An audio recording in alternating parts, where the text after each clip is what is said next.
Joining us now is Naseem Majidi. She is the director of Samuel Hall Consulting. It's a research company based in Kabul. Naseem, thank you very much for being with us today.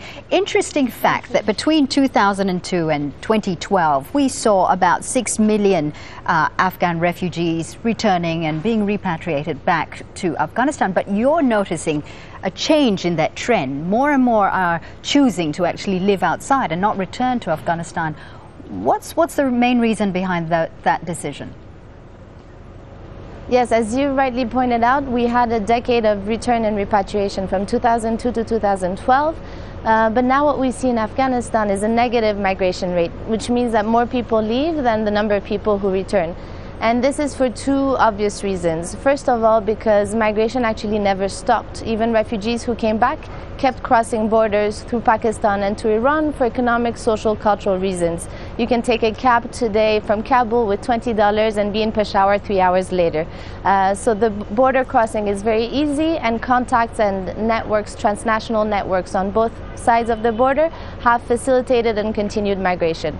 And then the second factor obviously is the transition that we see here. Everyone talks about 2014 and the military transition, but as the World Bank rightfully points out, there's also going to be an economic transition with pressures on the urban centers that lead people to leave for their own safety, both physical safety and economic safety.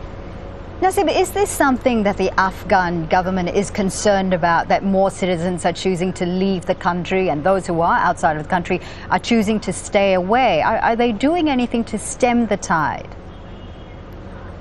Well, not just the Afghan government. Many, I think, governments are interested and worried about this migration. So basically what we see is a big gap between what people want to do and what they do on a daily basis, meaning crossing borders to Iran and Pakistan, but also further to Europe.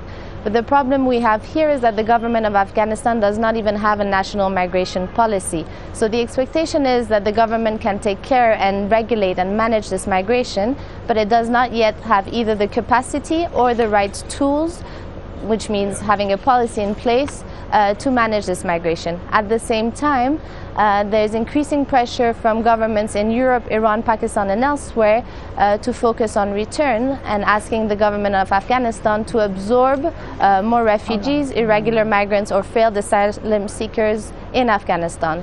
There's a lot of voluntary return, but there's also forced returns and deportations, which are very costly and ineffective. And our studies here in the country show that most people who return at some point remigrate.